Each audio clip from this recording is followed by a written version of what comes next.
Oke, Bismillahirrahmanirrahim. Assalamualaikum warahmatullahi wabarakatuh. Ya, teman-teman sekalian, hari ini kita akan belajar tentang aspek biokimiawi ataupun reaksi enzimatik yang terjadi ketika kita melakukan uji untuk darah kita khususnya atau sampel lain yang ada di tubuh kita dan kita ingin melihat parameter kesehatan atau klinis yang ada di tubuh kita. Oke, secara umum ya, kita akan membahas nanti mengenai amilase, lipase, kemudian kolesterol total, trigliserid, HDL, LDL, sampai ke pemeriksaan elektrolit darah. Oke, untuk videonya nanti akan terbagi menjadi dua bagian. Yang pertama adalah konsep dasar atau basic konsep ini. Kemudian yang kedua akan membahas mengenai detail-detail dari setiap metode. Akan tetapi kita hanya fokus di reaksi enzimatiknya saja. Nanti mungkin ada sekilas mengenai bagaimana cara kalkulasi atau measuring parameternya. Ya, itu hanya sekilas saja, tapi untuk yang kita bahas dan untuk kita ujikan itu lebih ke konsep-konsep dari metode tersebut dan bagaimana reaksi-reaksi yang terjadi pada uji tersebut. Oke, baik, kita masuk ke yang pertama, yaitu konsep dasar dari pemeriksaan. Baik, sedikit pembukaan. Ya, teman-teman pastinya sudah pernah, ataupun mungkin kalau ada yang belum pernah, pasti pernah melihat ini ya, melihat data-data parameter klinis. Teman-teman pernah ke klinik, ke puskesmas, ke apotek yang melayani mungkin ya uji kolesterol, uji gula darah, dan lain-lain. Dan di situ kita diambil darahnya. Kemudian setelah diambil darah, atau ada beberapa yang pemeriksaan menggunakan urin, lalu didapatkanlah data-data dari yang kanan. Teman-teman lihat di situ ada contohnya kolesterolnya berapa, LDL, HDL-nya berapa, kemudian ada ureum, kreatinin, terus kemudian gula darah, dan sebagainya. Di situ ada angka-angka yang kita peroleh.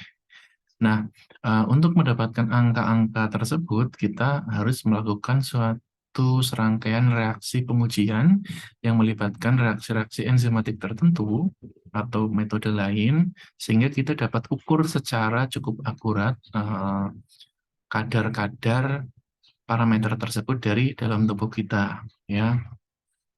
Oke, nah untuk mengukur maka kita di sini yang paling umum saja. Kalau prepare dalam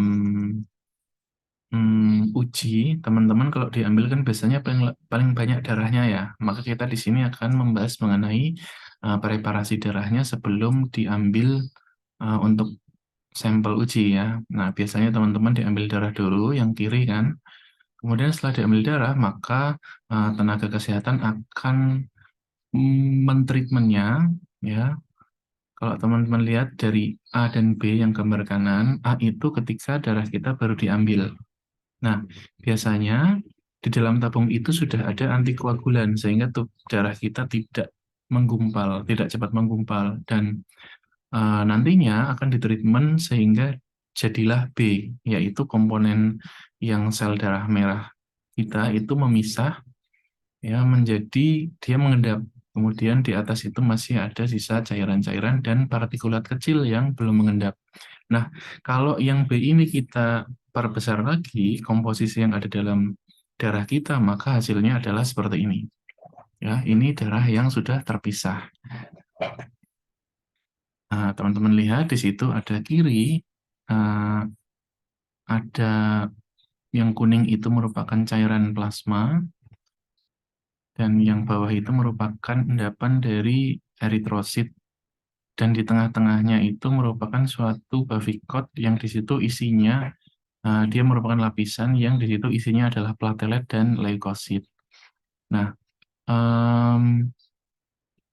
kalau kita ingin mengecek hemoglobin, maka yang diambil yang ininya apa namanya eritrosit dan sel darah merah dan putih, maka kita tahu yang diambil adalah yang fraksi merah-merah itu. Tapi kalau kita mengecek seperti ion-ion, nutrien, kemudian hormon-hormon, protein, dan lain-lain, maka kita tahu bahwa yang kita ambil adalah yang kuning atau cairan plasma itu. Kenapa? Karena komposisi yang ada adalah, teman-teman lihat yang paling kanan, itu merupakan komposisi dari setiap bagian.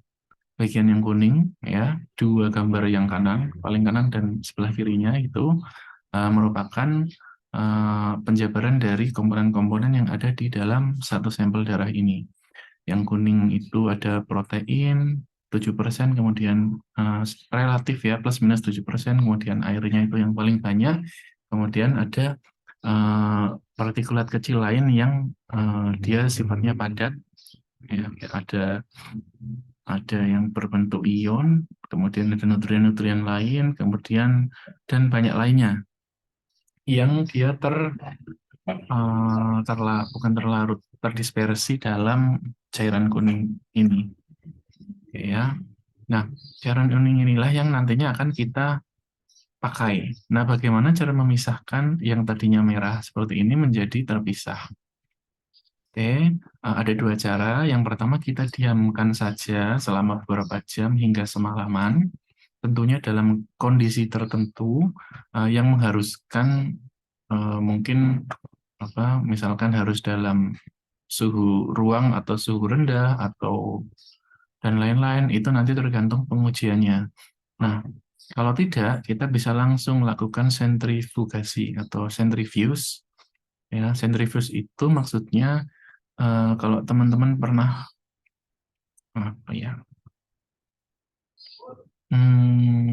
batu, ya, ini kalau teman-teman lihat gambar yang kedua dari kiri, yang ini.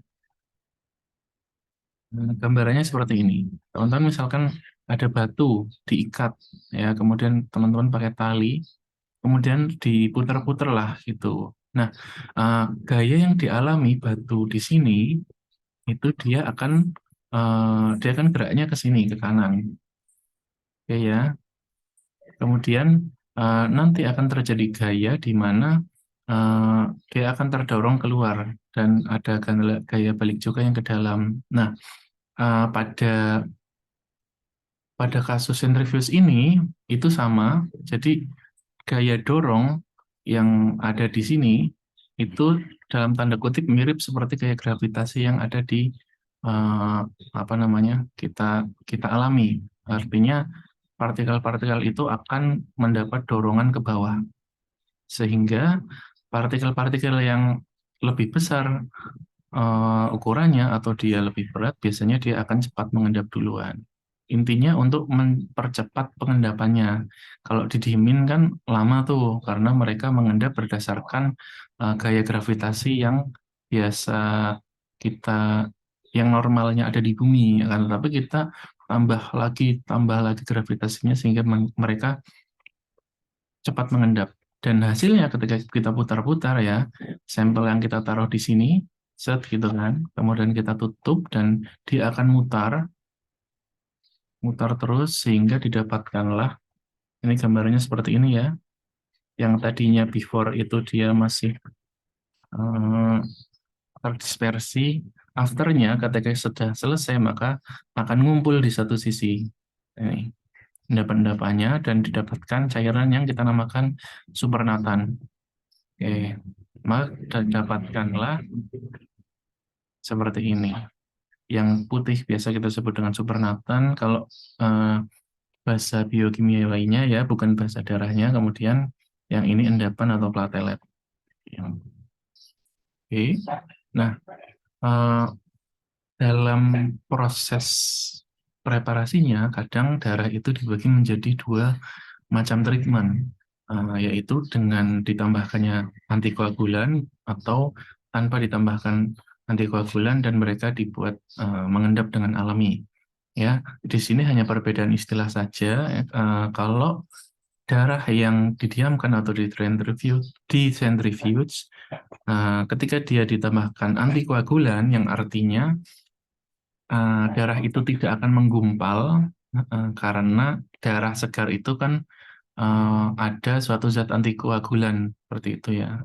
Ada satu koagulansia, mohon maaf. Karena kalau kita berdarah, eh, tubuh kita kan gimana caranya cepat beku sehingga darahnya nggak ngalir terus. Nah, itulah yang kita sebut dengan koagulan. Nah, ketika ditambahkan antikoagulan, maka darah tidak membeku dan zat-zat antikoagulan tersebut akan terdispersi di sini bersama dengan sel darah putih. Kemudian sisanya adalah cairan kuning dan sel darah merah ini, dan yang dengan antikoagulan ini kita sebut dengan plasma. Nah, yang tidak dengan antikoagulan artinya white blood cell, platelet, dan koagulan tadi, dia akan ikut ke bawah. Sisanya adalah di sini namanya serum. Dan plasma dan serum ini itulah yang nanti akan kita gunakan untuk sampel uji. Dan kalau saya selama ini lebih sering menjumpai memang kita pakai antikoagulan lebih mudah. Sehingga dalam proses pendapatan darahnya lebih mudah karena darah tikus itu sangat cepat untuk membeku. Kalau pakai tikus kan kita biasanya, sehingga kita pakai plasma ataupun serum itu. Nah, sampel uji inilah yang nantinya kita treatment dengan beberapa metode. Ini adalah pengukuran yang akan kita lakukan nanti. Nah, ini lipase, amilase, dan lain-lain. Dan dari sekian banyak pengukuran ini, ada secara garis besar ya 2-3 metode yang digunakan. Yang pertama adalah spektrofotometri, ya, menggunakan prinsip cahaya untuk mengukur kadar yang ada di dalam sampel. Ya, ini saya ringkas saja. Kayaknya teman-teman juga sudah dapat di analisis ya. Intinya adalah ini alatnya, ya. Intinya kalau teman-teman membahas lagi mengenai cahaya, cahaya itu kan adalah suatu paket energi foton yang yang dia merambat dan mencapai ke kita atau ke tempat-tempat manapun yang berisi berbagai macam panjang gelombang sinar tersebut. Nah, kita ingin menggunakan satu saja dari panjang gelombang tersebut. Ya, kalau sinar yang biasa kita lihat itu kan biasanya panjang gelombangnya 400 sampai 800-an. Kemudian yang nggak kelihatan sinar UV itu 200-an nanometer atau berapa saya lupa. Pokoknya sekitar ini. Nah, seperti ini ya. Dan dari sekian ini kita hanya ingin memakai satu panjang gelombang, dan dari panjang gelombang tersebut kita tembakkan ke sampel di sini. Sampel di sini yang nantinya akan menyerap gelombang tersebut, kemudian terjadi eksitasi elektron di dalamnya, kemudian akan terjadi berbagai macam reaksi dari dalam atom tersebut sehingga dihasilkanlah emisi kembali. Eksitasi itu menghasilkan emisi yang nantinya akan dibaca di detektor, kemudian dihasilkanlah data absorbansi dari sampel tersebut. Oke, ini spektrofotometri, konsepnya seperti itu. Nah, perubahan banyaknya zat yang ada di sini itu akan merubah absorbansi. Ya, semakin tinggi kadar di dalam sini, maka absorbansinya juga akan semakin tinggi. Nah, prinsip inilah yang kita digunakan untuk pengukuran nanti.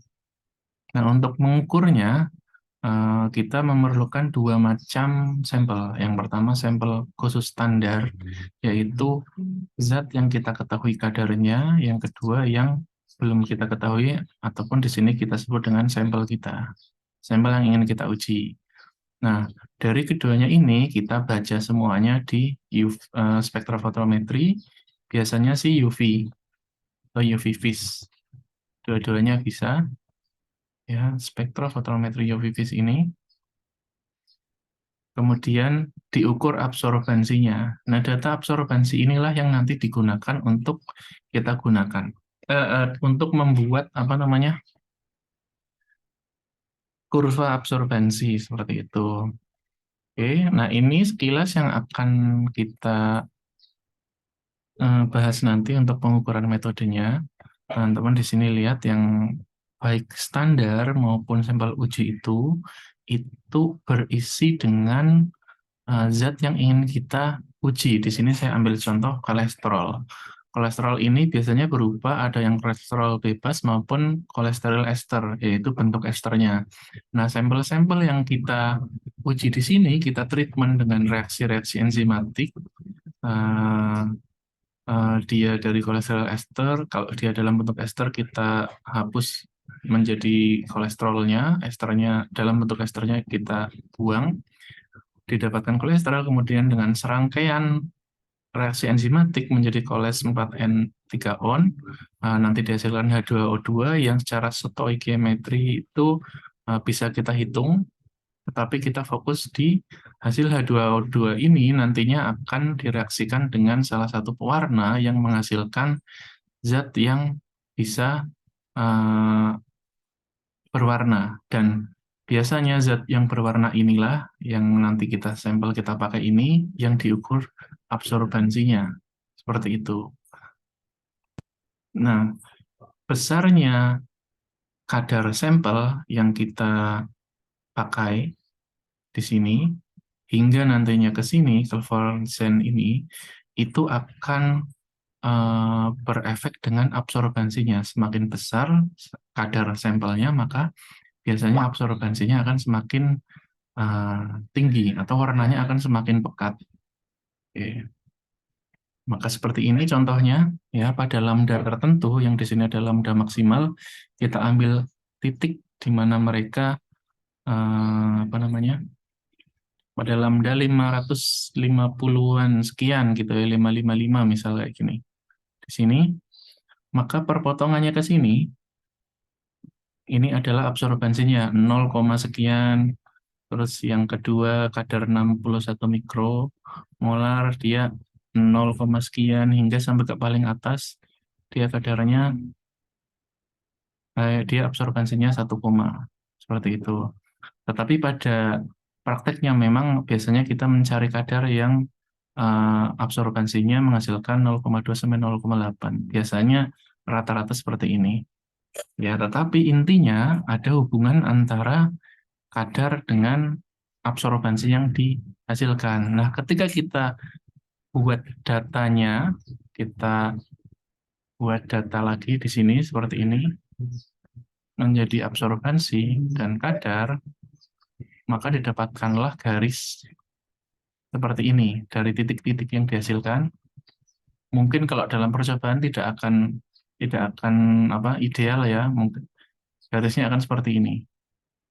Nah, dari garis yang seperti ini, kita ingin nantinya punya suatu persamaan yang menghubungkan titik-titik antara yang bawah sampai yang atas. Yang di bawah sini sampai yang di atas sini, yang mencakup area sekian.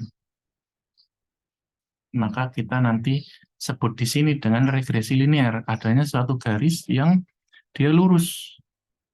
Kayak gini ya. Yang mewakili ketika saya masukkan data, oh saya punya kadar sekian, absorbansinya berapa sih, kita tarik ke atas dan kemudian perpotongannya, oh ternyata absorbansinya sekian. Nah kalau kadarnya lebih besar, absorbansinya berapa? Absorbansinya lebih besar lagi. Nah itu gambaran dari regresi linear. Seperti ini ya kurvanya. Dari titik-titik yang biru ini dihubungkan oleh satu garis yang rumusnya Y sama dengan A plus BX. Teman-teman sudah tahu inilah, insya Allah. Oke.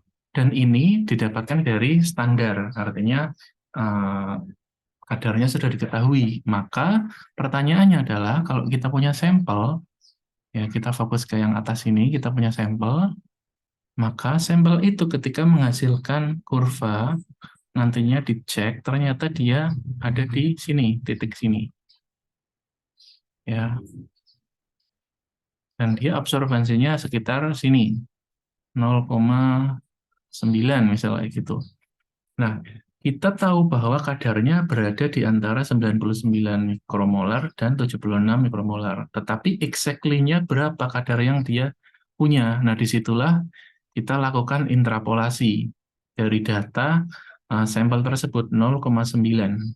Ya. Nah, 0,9 itu nantinya ada kemungkinan di sini perpotongannya. Ya. Sehingga kalau kita punya absorbansi 0,9, kita masukkan ke dalam persamaan tadi, maka hasilnya adalah mungkin dia misal aja 85 mikromolar, sehingga kita dapatkan kadar yang kita kehendaki, ya seperti itu. Jadi gambaran secara umumnya seperti itu. Nah, nanti kalau regresi linear itu juga biasanya ada persamaan yang kita buat. Dari garis ini sudah muncul, sehingga kita tinggal cari X dari persamaan tersebut. Ya, nah nanti disitulah ini kadar bisa kita temui. Pokoknya intinya cuma ngulang aja. Ya, jadi gambarnya seperti itu. Itu untuk yang spektrofotometri. Kemudian yang kedua adalah ELISA immunoassay. Tapi prinsipnya adalah bahwa yang slide ini, ya parameter standar ini, kemudian ada di situ standar kadar yang diketahui, kemudian sampel uji, yang sampel ini nantinya datanya diinterpolasi ke sini, didapatkanlah di titik ini dia punya dapat kadar berapa, itu juga nanti akan digunakan di pengukuran-pengukuran lain, konsep dari regresi linear ini. Ya, yang kedua adalah ELISA immunoassay. Kalau yang pertama tadi adalah menggunakan cahaya, sekarang kita menggunakan reaksi enzimatik yang meniru sistem imun tubuh kita, yaitu antigen dan antibodi. Pertama kita harus tahu dulu bahwa kalau tadi kita mengecek menggunakan kita namakan satu kuvet ini ya, satu wadah ini, ya. Nah, untuk ELISA kita biasanya gunakan dalam bentuk yang sudah bahasa Inggrisnya itu lubang. Nah, biasanya isinya ada banyak, biasanya sekitar 96 ya. Nah, di sini setiap lubang ini nantinya akan mewakili satu reaksi. Satu reaksi, dan kita bisa baca secara bersamaan. Oke, kita lihat platnya dulu ya, seperti ini wadahnya. Kemudian kita akan masukkan sampel-sampel kita ke dalam setiap lubang kecil ini, sumuran. Nah, konsep yang dipakai adalah tadi ya antigen dan antibodi, bahwa setiap antigen atau antibodi itu nantinya akan bereaksi secara spesifik. Ya, setiap antigen dan antibodi dia kan punya salah satu sisi yang dia sangat spesifik terhadap sisi antigen. Seperti ini. Sehingga dia nantinya akan berikatan menjadi seperti ini. Nah, kalau kita punya antibodi A, ya, dan antibodi itu hanya akan berikatan dengan sisi yang nomor 2 ini. Karena log NP itu ya, log NP itu juga di sini ada konsepnya. Maka yang di sini bentuknya segitiga ya, ketemu dengan yang di sini segitiga. Nah, dia tidak akan ke sini karena di sini tidak sama bentuk dari reseptor antigen tersebut dengan antibodi yang akan menempel. Nah, sifat spesifik inilah yang digunakan pada ELISA. Ya, kita zoom setiap sumuran ini, kita zoom menjadi seperti ini. Biasanya ELISA kit yang sekarang sudah ada, dia itu sumuran seperti ini ya. dia itu sudah diisi dengan antibodi atau antigen tertentu, tergantung teknik ELISA-nya. Contohnya di sini adalah sudah ditempeli sama antibodi, ya seperti itu. Kemudian protein yang spesifik terhadap antibodi ini, ya dia akan menempel. Contohnya misal kita di sini ada HbA1c nanti untuk pengukuran darah, kemudian enzim thyroid stimulating hormone, hormon-hormon untuk tiroid itu kan nanti dia akan berikatan dengan antibodi yang ada di sini. Tuh, dia nggak akan ke sini, dia nggak akan nempel di sini, tetapi dia hanya akan menempel di sini bersama dengan antibodinya. Kemudian sisi satunya dari antigen ini dia juga bisa berikatan dengan enzim-enzim yang kita tambahkan, yang sisi kakinya ini nantinya juga punya afinitas ke antigen atau di sini kita sebut dengan protein ya di sini, sehingga dia akan berikatan bentuk seperti ini. Begitu. Nah, di ujung dari enzim ini nantinya ada suatu apa namanya? Oh, maaf. Ini yang antibodi kok. Nah, ini enzimnya. Ini antibodi ya. Oke. Enzim ini yang nantinya dia digabungkan dengan antibodi tertentu, yang enzim ini nantinya berfungsi untuk merubah zat A menjadi zat B. Seperti ini. Substrat A di sini menjadi produk B, dan biasanya kita gunakan substrat yang ketika dirubah dengan enzim ini ya substrat ini,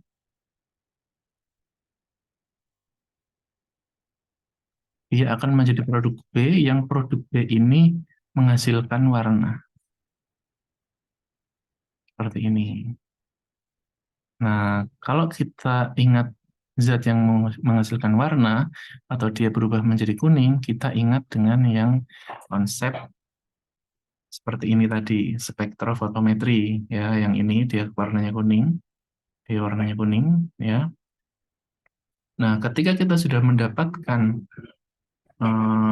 cairan yang berwarna, maka kita bisa cek absorbansi di sini. Kalau di ELISA namanya OD, optical density. Ya, seperti itu. Nah, pertanyaannya adalah berapa besar seberapa banyak dia bisa menghasilkan warna itu didasari atas seberapa banyak antigen ini atau protein di sini itu menempel.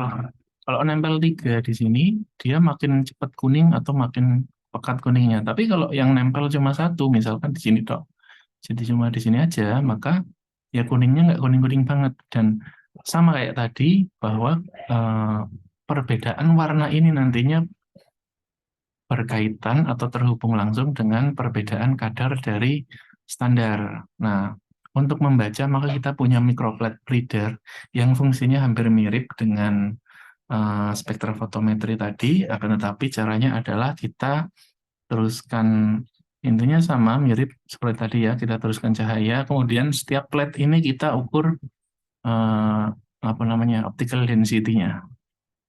1, 2, 2, seperti ini. Dan nantinya didapatkanlah data OD, optical density, yang secara umum konsepnya mirip dengan absorbansi tadi ya. Seperti itu.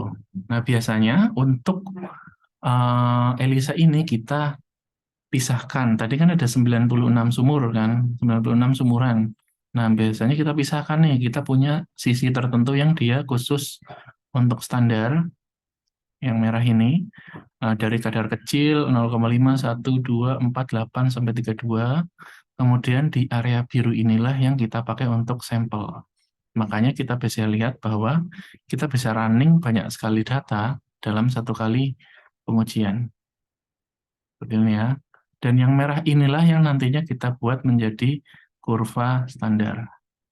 Seperti ini. Ya, dari yang merah ini kita buat menjadi kurva standar. Nah, kemudian sampel yang masing-masing kita tahu datanya ya, nomor 1 dia berapa, nomor 2 berapa, kemudian kita interpolasikan ke sini, ya, kita interpolasi sehingga didapatkanlah data X sama dengan sekian nanogram misal, nanogram kalau standarnya dalam nanogram seperti itu, ngikut standarnya. Oke, kita sudah belajar yang spektrofotometri dan yang kedua adalah ELISA. Kemudian yang ketiga adalah berdasarkan elektrolit. Ini singkat saja karena apa ya, konsepnya seperti ini ya teman-teman. Seperti seperti elektrolit, cairan elektrolit. Ya, kita punya suatu sumber energi ya, dasarnya seperti ini, yang dia diarahkan ke lampu. Kemudian kalau harusnya kabel di sini nyambung langsung, artinya kan ada potensial yang ngalir, elektron yang ngalir gitu ya, sehingga menimbulkan beda potensial dan lampunya nyala. Akan tetapi di sini salah satu bagiannya dicelupkan ke dalam cairan. Itu ada anoda dan katoda di sini, yang di sini berupa cairan. Nah, perbedaan cairan di sini itu akan mempengaruhi lampu itu akan menyala atau tidak. Kalau ada ion di dalam cairan ini, ya, maka dia akan menyebabkan lampu itu bisa menyala seperti ini. Semakin banyak ion yang ada, ya, maka terdapat perbedaan nyala pada lampu, baik yang dia terang ataupun dia tidak terlalu terang. Artinya disinilah kita bisa main bahwa perbedaan nyala lampu ini dia berhubungan dengan perbedaan kadar ion yang ada di dalam cairan. Kalau kita telisik lebih lanjut, perbedaan nyala ini disebabkan oleh adanya perbedaan arus atau perbedaan potensial yang dihasilkan dari setiap cairan. Oke ya, jadi prinsipnya kita adalah perbedaan potensial. Seperti itu ya. Nah, untuk alat yang biasa digunakan untuk mengukur sampel darah, di dalam darah kita kan ada banyak tuh ion-ion, natrium, kalium, kalsium, dan lain-lain. Maka di sini kita tambahkan satu instrumen lagi, yaitu ion selektif elektrod. Dan fungsinya adalah ketika di sini ada banyak ion, ada kalium, ada kalsium, dan sebagainya, ada Cl- gitu ya, maka salah satu inilah yang hanya bisa masuk ke elektroda aslinya, seperti ini, sehingga dia nantinya akan menghasilkan beda potensial. Kalau kita pakai ion selektif membran yang dia selektif terhadap hanya K, maka K inilah yang nantinya akan terukur beda potensialnya. Kemudian kalau selektif terhadap Ca+, Ca2+, atau Cl, maka nantinya dia yang akan diukur beda potensialnya. Ya, seperti itu ya. Nah, ini gambaran lebih detailnya. Di sini terlihat bahwa hanya ion kalium yang dia bisa merambat ke atas. Oke, nah dari data beda potensial ini, lagi-lagi kita punya dua macam seperti tadi. Kita punya sampel dan kita punya standar yang kadarnya sudah diketahui.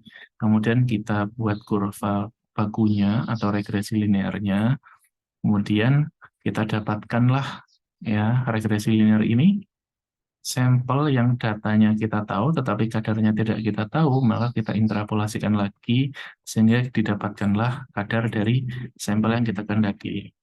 Ya, mungkin itu sebatas pendahuluan saja. Ini mungkin nanti juga cukup keluar banyak di ujian. Ya, kita tadi membahas satu adalah preparasi darah, yang kedua adalah spektrofotometri, yang ketiga adalah ELISA, yang keempat adalah elektrolit darah. Oke. Jadi mungkin 4 itu saja. Untuk yang video kedua mungkin hanya sekilas reaksi saja. Nanti teman-teman bisa menyimak di video tidak hari ini, tetapi nanti akan saya susulkan. Oke, mungkin sekian ya, ini metode-metode yang akan kita bahas. Tetapi karena di sini teman-teman hanya diharapkan untuk mengerti reaksinya, maka nanti kita akan bahas di fokus konsep dan reaksi dari setiap pengukuran. Sebagai disclaimer bahwa pengujian-pengujian ini sebetulnya banyak sekali metode, tidak hanya menggunakan 2-3 macam yang tadi sudah saya sebutkan, tetapi di sini kita hanya belajar 3 tadi, fokus. Nah, untuk pengembangannya dan update-update-nya nanti teman-teman juga bisa mempelajari metode-metode yang ini tersedia atau metode-metode baru yang mungkin belum dipakai banyak khalayak umum kesehatan, akan tetapi sedang dikembangkan, itu juga bisa. Oke, mungkin seperti itu. Video yang kedua kita akan membahas mengenai konsep dan reaksi yang ada di metode-metode ini. Oke, jadi mungkin cukup sekian. Terima kasih atas perhatiannya. Terima kasih. Assalamualaikum warahmatullahi wabarakatuh.